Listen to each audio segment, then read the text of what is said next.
Yung mga ka-DIY, gawa tayo ng DIY na epic lights para sa load testing ng genset.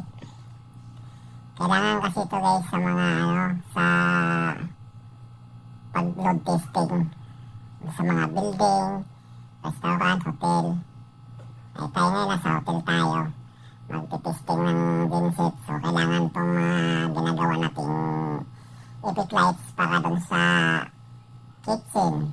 Maraming kitchen sa hotel kasi pag nag-test may posibilidad mapatay yung mga ilaw, kaya kailangan natin ito.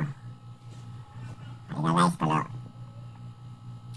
mo ako paano gumawa.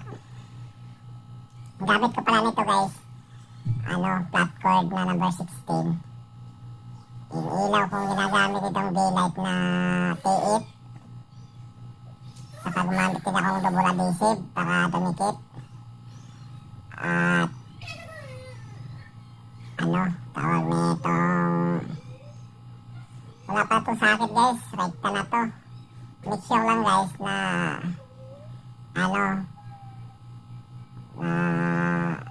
walang open na wire at talagang silyado lahat.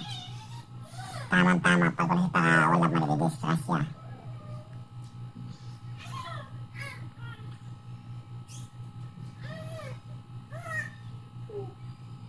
Yung pagkabit pala sa plug guys, may tinanggal ako dyan na lock. Kailangan ibalik nyo yan para maipit yung wire. Para hindi siya mabunot, yung lock na yan. Para hindi siya mabubunot kapag inihila-hila. Lock yan guys. Yan.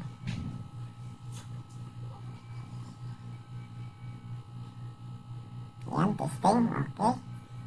Goods na.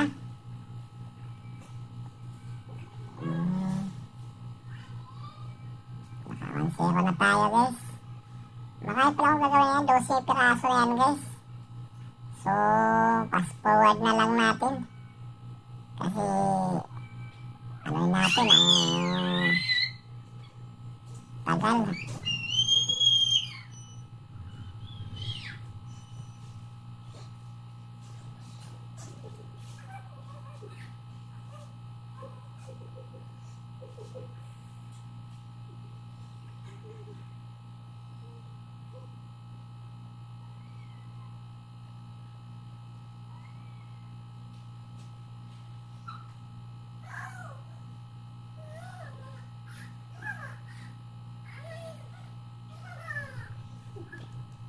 Yung dulo pala ng T8 guys, kailangan takpan nyo yan, may pantakip kayo sa taas yung kabilang dulo kasi may din yan siya may pin din yan dyan.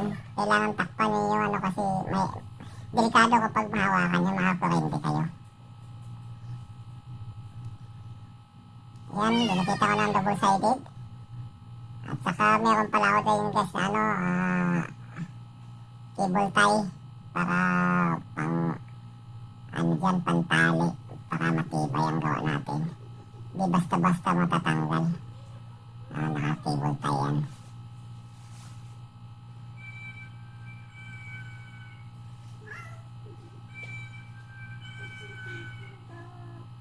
Yun, goods na.